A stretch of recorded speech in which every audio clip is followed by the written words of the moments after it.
Hello there, and welcome to the Dear Dyslexic podcast series, brought to you by Rethink Dyslexia, the podcast where we're breaking barriers and doing things differently.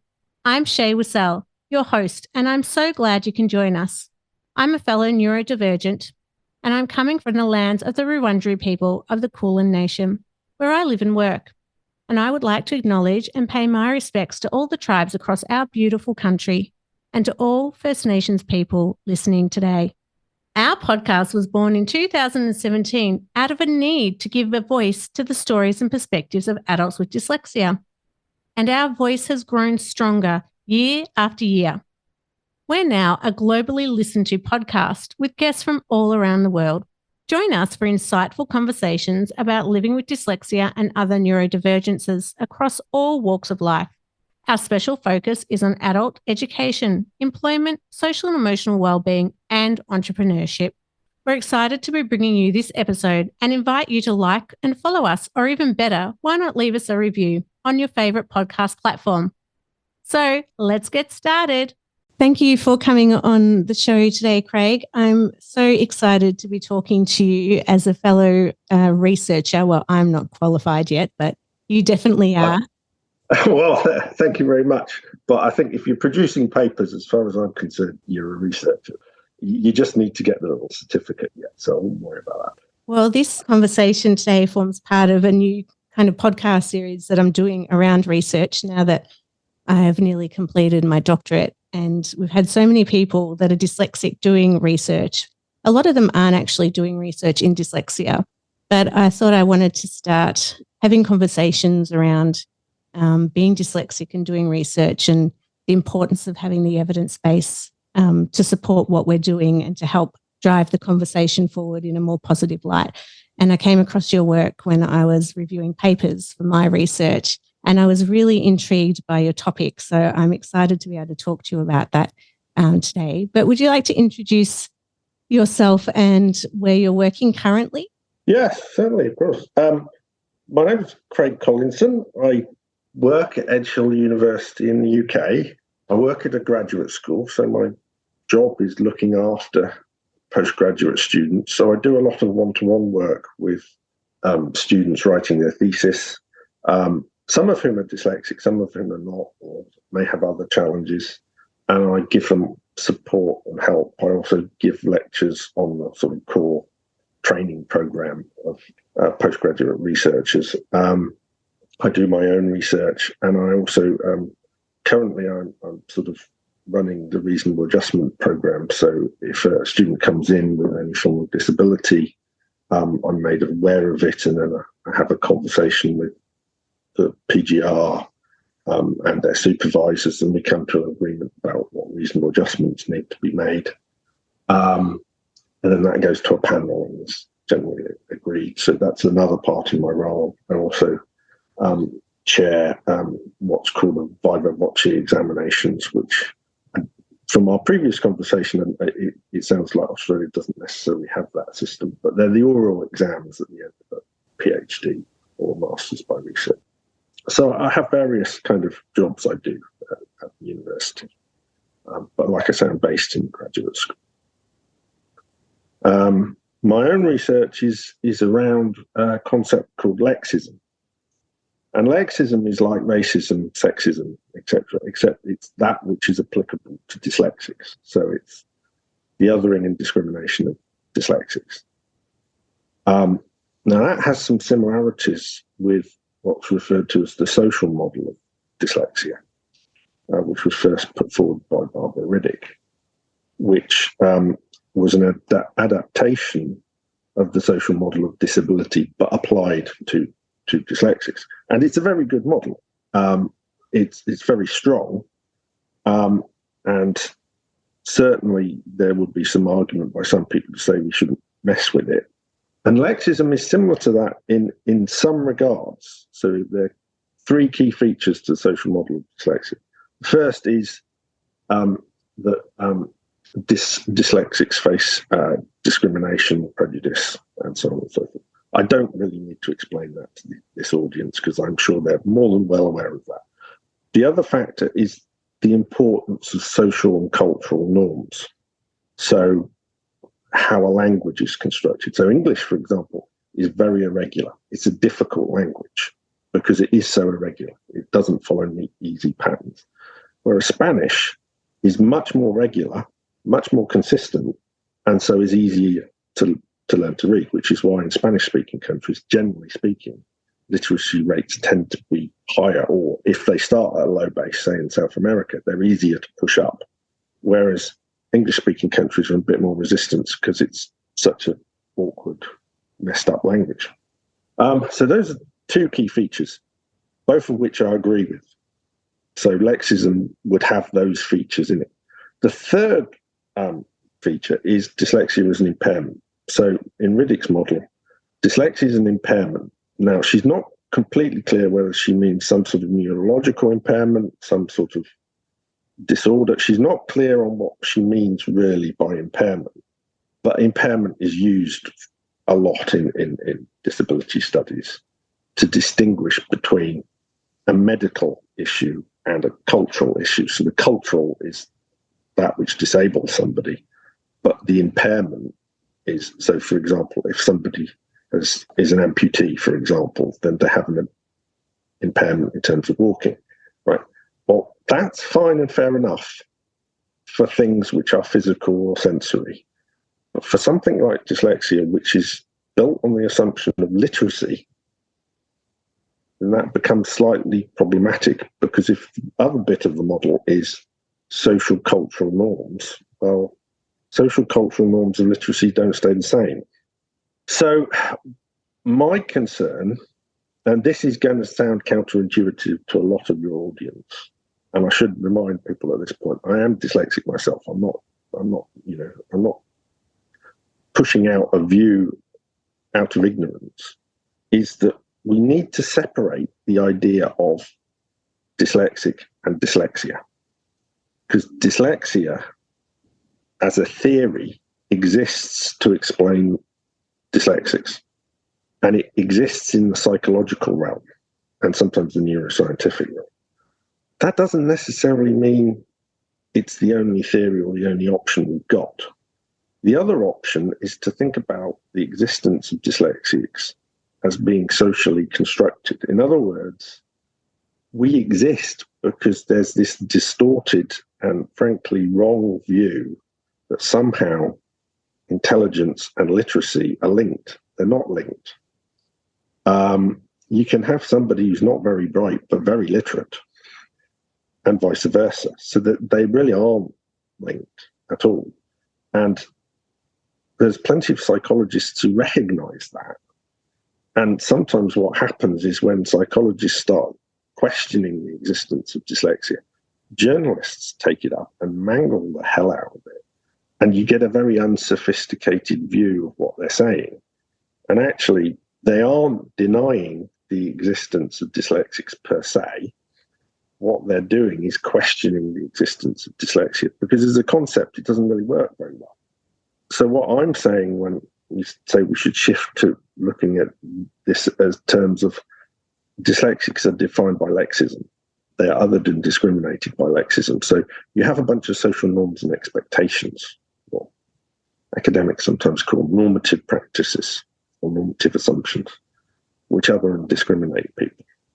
So how a word is spelt, the fact that you should know and remember how that word is spelt, and so on and so forth. All of those things are actually much more fluid than people realize. So I'll give you an example. This is what a friend of mine calls a Craig special, because it's suitably obscure, weird, and historical. Because I started out life as a historian. St. Ambrose of Milan, so we're going back to the 5th century here. Well, late 4th, actually, early 5th, was deemed unusual. And we've got a couple of historical sources. One of them is Confessions of St. Augustine. The other one is the life of St. Ambrose, where St. Ambrose is seen to be very strange, weird, and have some mysterious power because he can read silently in his head. Well, reading silently in your head now is not a biggie. Everybody does that. It's not considered odd. But at that time, it was considered highly unusual because when people read, they read out loud. Well, that's an example of a normative practice and a normative assumption associated with literacy. And you can see what exists now and what existed then is very different. Another example would be the spelling of English in the 17th century. People tended to spell as they spoke. So it was very normal to have a whole range of different spellings for words. But now we have a much more restricted thing. So as a kid, I grew up in the south of England, and I couldn't spell the word castle. And I kept putting an R in it because the way, if you're brought up in the south of England, you pronounce castle. So I ended up spelling it like that. My wife, who's a good northerner, will say castle. And she's quite right to call it castle. Because then you don't misspell it. So even dialect pronunciation differences. Up the road from me, well, from an Australian point of view, it's round, it's just up the street. But from an English point of view, it's a fair few miles away, is the Lake District. And in the Lake District, there's a village, well, there's 3 villages, and they're all called Clough, but they're all pronounced differently. So you can go up there, and the road, this is going to confuse the hell out of anybody who's not local. They all point to Clough in different directions, but there are 3 different villages called Clough, and they're all pronounced very, very differently. And I can't remember what the different pronunciations are. So those are examples of practices and assumptions where nice, neat little norms don't really work out. So when you get to psychological testing, and you've got to bear in mind, psychologists are obsessed with data, obsessed with numbers. They're not very good at interpreting that. I mean, I knew a psychologist. He's a very good psychologist. A guy called Victor von Dahl, who used to work at the same institution as me. Very eminent psychologist.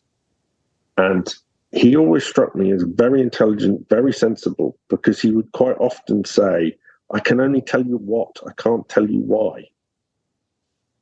And I really wish other psychologists were as sensible as him, because they do tend to build very fancy interpretations on a bunch of numbers without thinking about wider issues.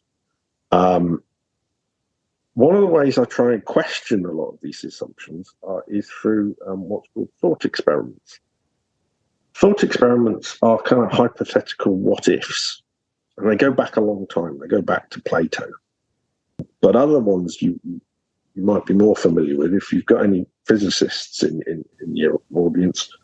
Einstein's special theory of relativity, if I remember rightly, he had this idea about a train traveling at the speed of light.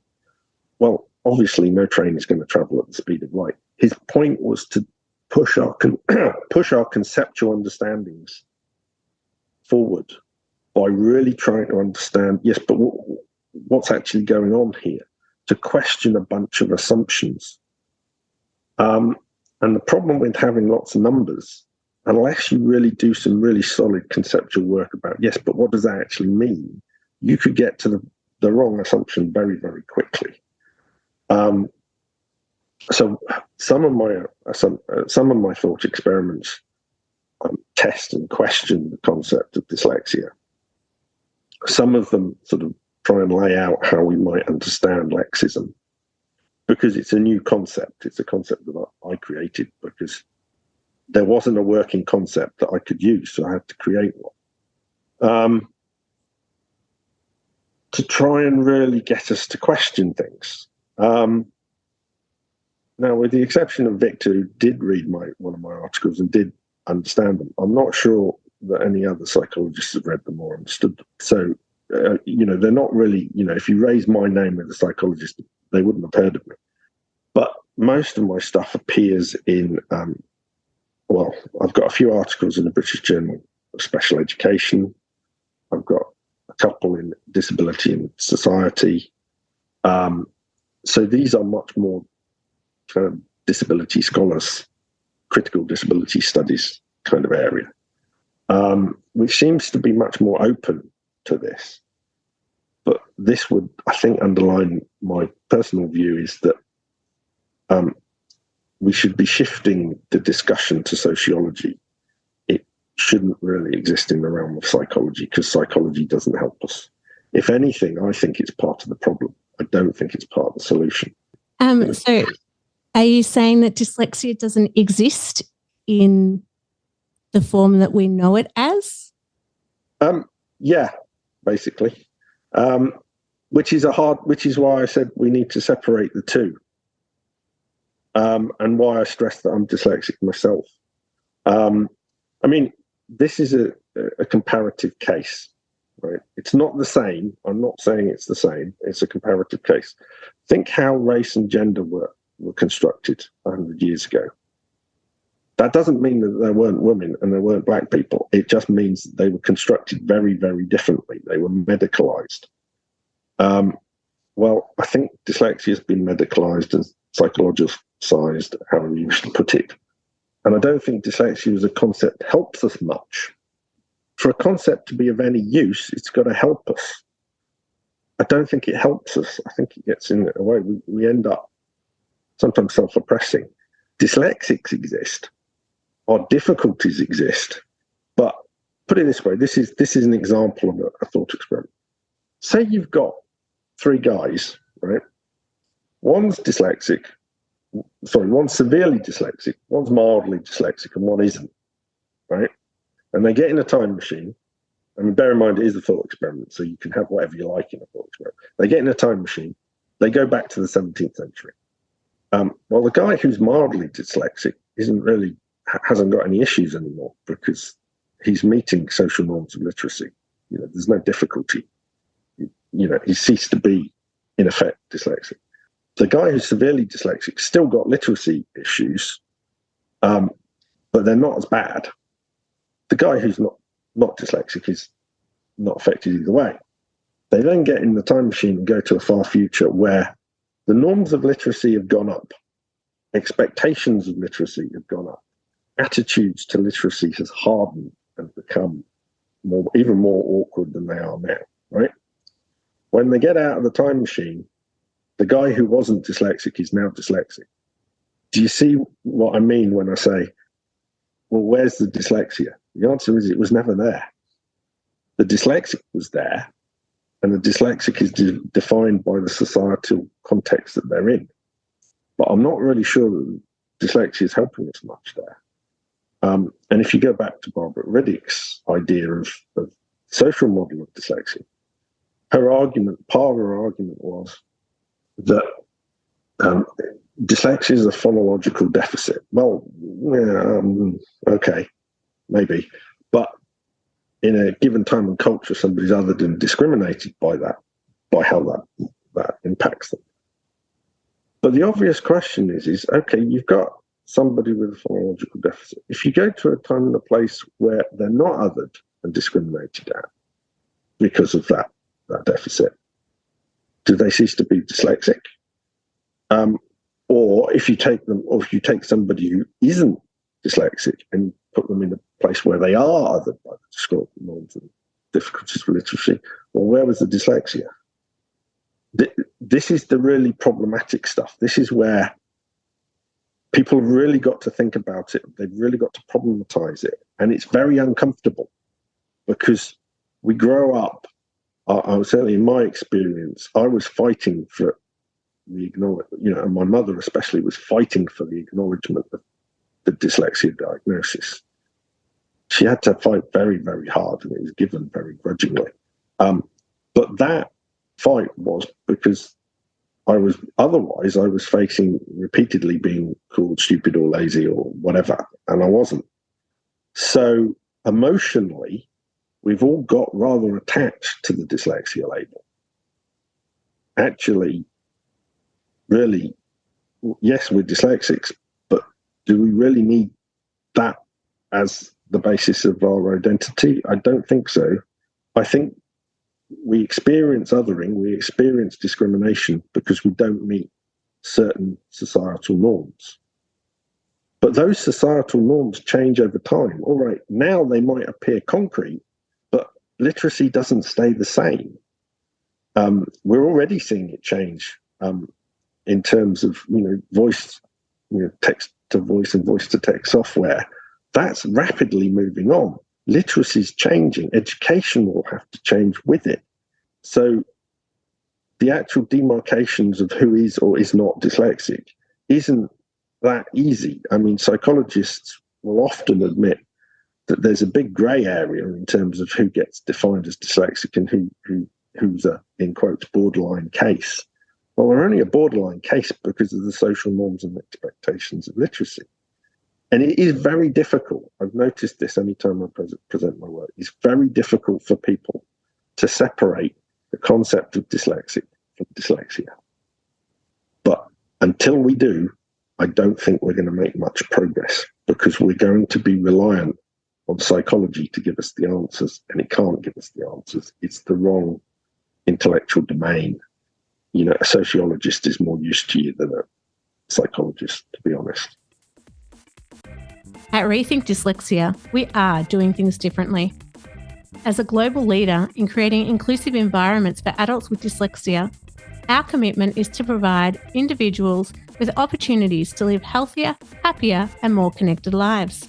Through our range of tailored services, including coaching, learning and development programs, consultancy, and training, we are helping dyslexic individuals, businesses, and organisations to better understand and support their dyslexic employees. So if you're looking for insights, inspiration, and expert advice on dyslexia and how you can provide inclusive practices and environments, then head to rethinkdyslexia.com to find out more, or book your free consultation today.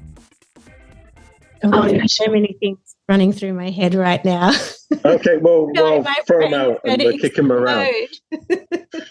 Because my fourth paper I'm writing is about labels and looking at the social and the medical model, and then actually looking at now the concept of intersectionality and kind of the power and privilege struggle.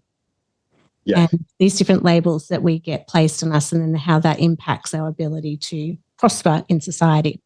But going back to your point around, and I love the concept of, if you take us back to 1700s, this person wasn't dyslexic anymore. And if you took us back to, Aboriginal times in Australia when they drew in pictures, no one was dyslexic. Yeah. But the science at the moment tells us that our brains are born differently. So you can't take that out of us as such, even with all the social constructs. Yeah. But reading doesn't occur in the brain. Reading doesn't occur in the brain? No. This is a kind of very Wittgensteinian, Ludwig Wittgenstein philosophy-esque thing. So you got to bear in mind, reading is something that happens in the world. So you're judged to have read by the societal expectations. Neurons may be firing in your brain. Your brain's doing something. It's not like you can't read without it. But whether it's classed as reading, whether it's classed as meeting the expectations of reading or not, is dependent on the world. It's not dependent on what's going on in the brain of somebody. Does that make sense? So when you say we're dyslexic without the dyslexia, or before, how you're using, we're still dyslexic, but yeah, is that what you're saying? Because our brains are born differently to read, and then society's putting constructs in place that make it harder. Yeah, I'm a little bit suspicious quite often of the neuroscientific evidence, partly because they've already decided who's dyslexic before they stick their brain in the scanner. Mm. It's not randomized. It's not a blind control where just 100 people go in and. Yeah, so I'm a bit suspicious of that stuff, and also it's a little bit cut and dried. I mean, this isn't dyslexia. This is to do with autism. But I have a friend of mine who's very, very high functioning autistic. He's interesting because though he's very high functioning autistic, he doesn't believe in autism either. So you can see how we get on. And he had to have a scan for some reason. And the doctor said, yeah, you've got a very typical brain. And of course, he's the most untypical person you could imagine. Right? you'd never get him on one of these things. He refuses to have his photograph taken ever. He's an eccentric, to say the least. Him being said his brain's very typical, trust me, he's not a typical person. So there's a massive gap between his brain and him in the world, right? So the problem with thinking, I mean, it also comes down to something else. I'm sorry, I apologize for shoving in technical words, but I'm sure as somebody who's read the social model and things, you're familiar with the concept of normativity and that which is normative, right? Okay, good. Well, the opposite of normative is nomological, and nomological is to do with natural laws. So gravity is nomological. Two chemicals interacting is nomological. Neurons firing in the brain are nomological, right? You cannot marry the nomological with the normative. It just doesn't work. You can't do it. They're two different levels of explanation. And the normative literacy by its nature, its inherent nature, is normative. You cannot give nomological criteria for a normative function. It makes absolutely no sense. And the times in our past when people have tried to marry the two have resulted in eugenics, feeble-mindedness, social Darwinism, phrenology. Do I need to go on? Right? They didn't end well. Yeah. I think this is something similar. We've got a bunch of experts in speech marks saying, oh, wow, it's all nomological. Give us lots of funding. Is it? So if I misspell a word, I mean, I've misspelt it in the world. I've misspelt it in a normative criteria. How are you going to match that up to my brain? I mean, bearing in mind that quite often you've got a vast array of what counts as being dyslexic. You haven't got any agreement about whether we're talking about 10% of the population, 15% of the population, 1% of the population. Well, if you've put a bunch of people's brains in scanners, which out are we talking 4%, 15%, 10%? Who have you selected? So I'm really suspicious of neuroscience when it starts to make these kind of claims. So, especially when they start confusing normative and nomological criteria, you can't do that. And if you do that, it does not end well. Phrenologists thought they were scientists and, they can measure things. Nobody takes that seriously now. I do wonder in 50 years, 100 times, when anybody's going to take this kind of stuff seriously. I'm sorry if that came a bit. No, I'm thinking. It's something I feel strongly about. Well, and I mean, I feel very strongly about the term superpower, and if you get me on a rant about that term and dyslexia, we'll be here all night. But it's strange. That's an interesting point. Yeah, it is, because if you think about it, think about black athletes.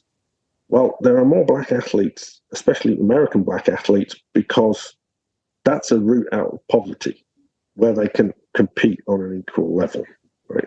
Well, the disproportionate number, I don't know what the numbers are like in Australia, but there's a very heavily disproportionate number of dyslexics on art courses, on hairdressing courses, on things which are more practical.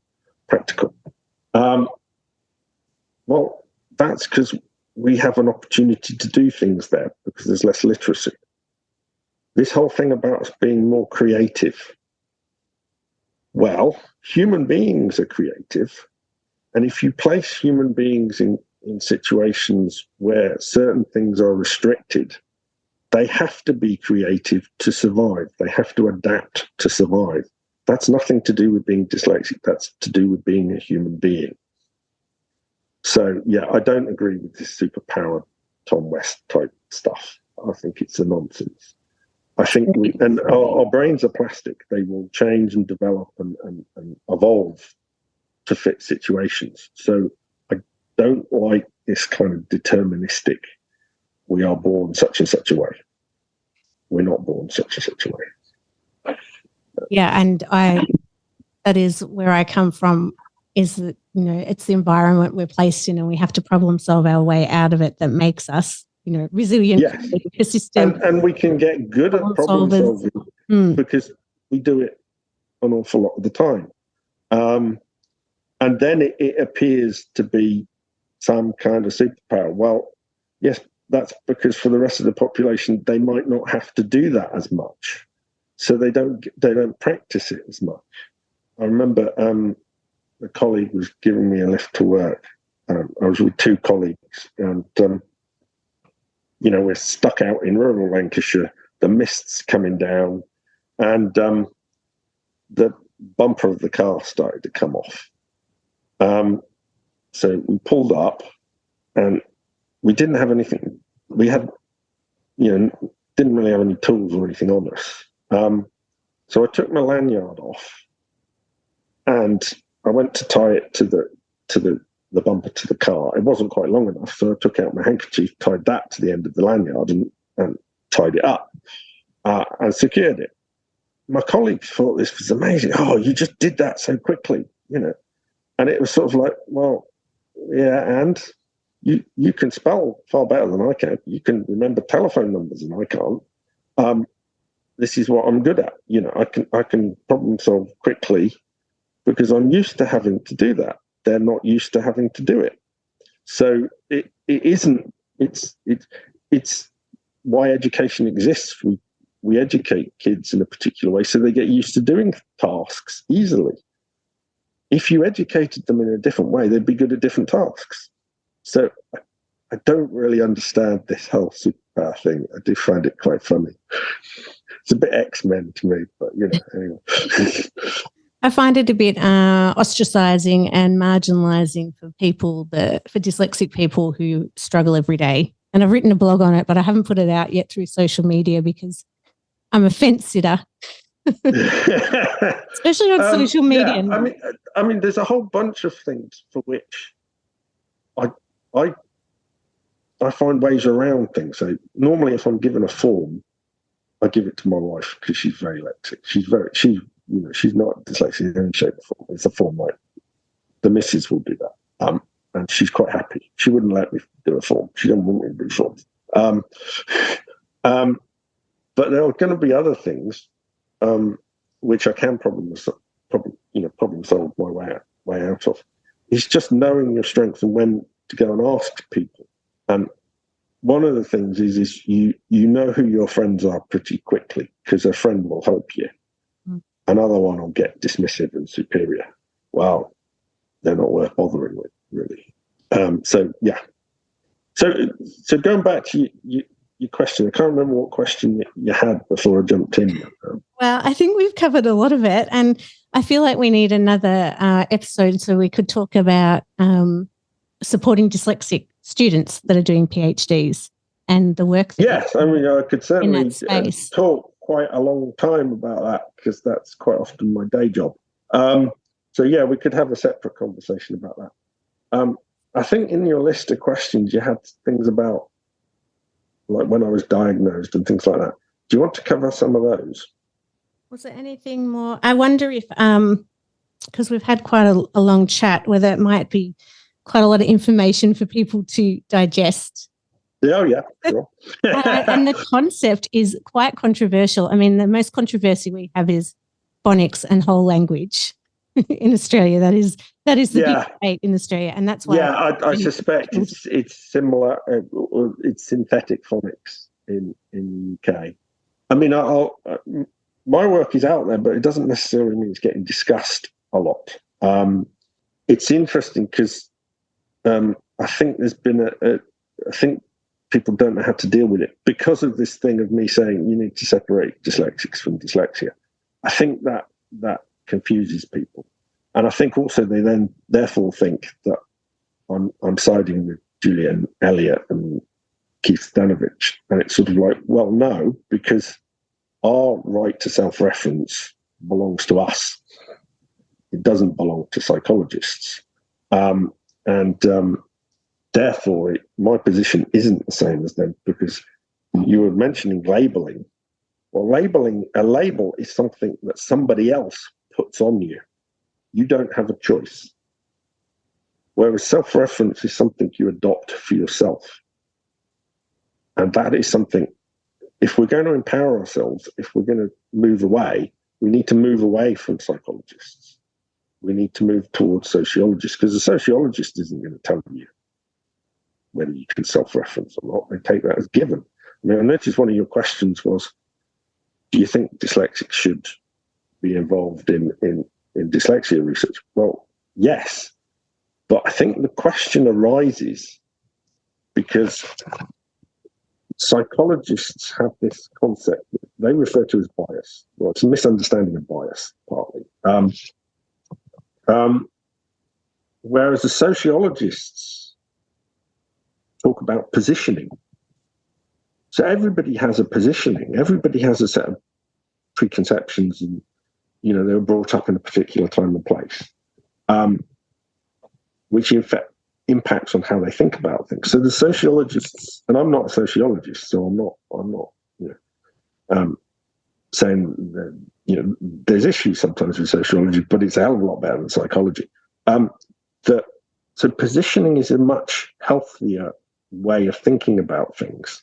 Whereas this idea of bias and not being biased, well, the assumption that you cannot have biases, well, either you're naive, you're spectacularly arrogant, or you're just dumb if you think that people don't have biases.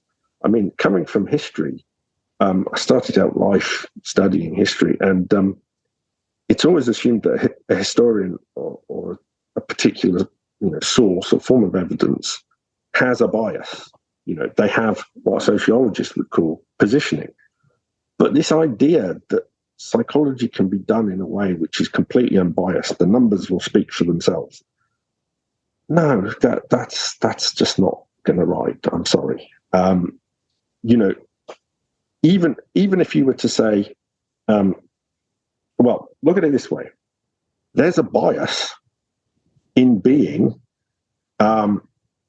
middle-class, male, white, and highly educated psychologist, and that is going to influence how you view people who are not the same as you. You are biased. To claim that you're not biased is disingenuous. So I've got no time or patience with this claim by psychologists that somehow what they can do is unbiased.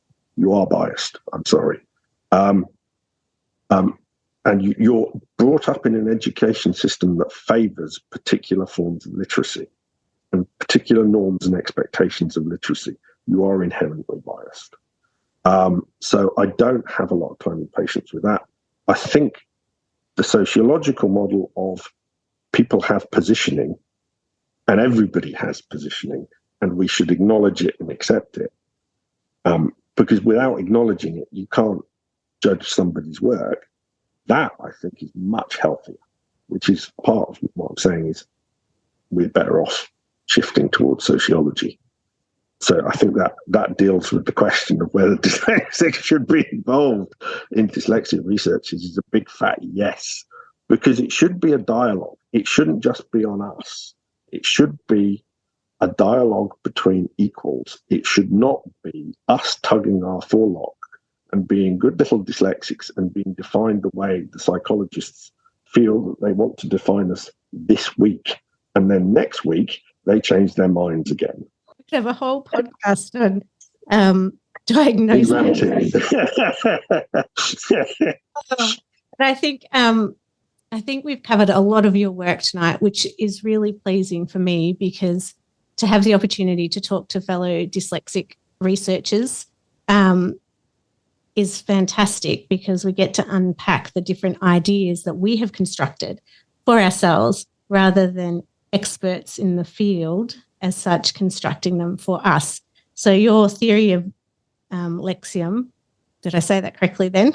That was Lexism. But Lexism, sorry, I was in a it's like podcast racism, last night. but but it's a new word. How the hell were you going to know how to pronounce So it? I was talking to you last night that was I am Lex, and now we've got Lexism. So there's a lot of Lex going on in the last 24 hours. Yeah, well, it comes from, I adopted it from the Latin, which is lex, meaning both word and law. And in the ancient world, it was believed to be fully human. You had to have written laws. Otherwise, you're barbarous and savage and not really human. Well, the obsession with language and literacy as being a demarcation of rationality and humanness dates back to antiquity, but it also rears its head in imperialism, colonialism in the 18th and 19th century. So it's not like there you could talk of ethnolexism, you could talk of the convergence of racism and lexism.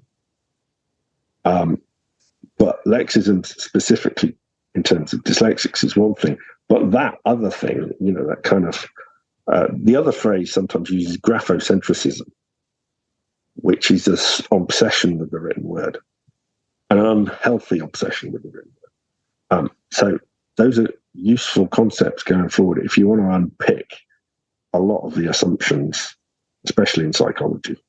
I'll consider the battle won when dyslexics are publicly burning copies of the DSM. I'll think, right, my job's done now. The rest of you just get on with it.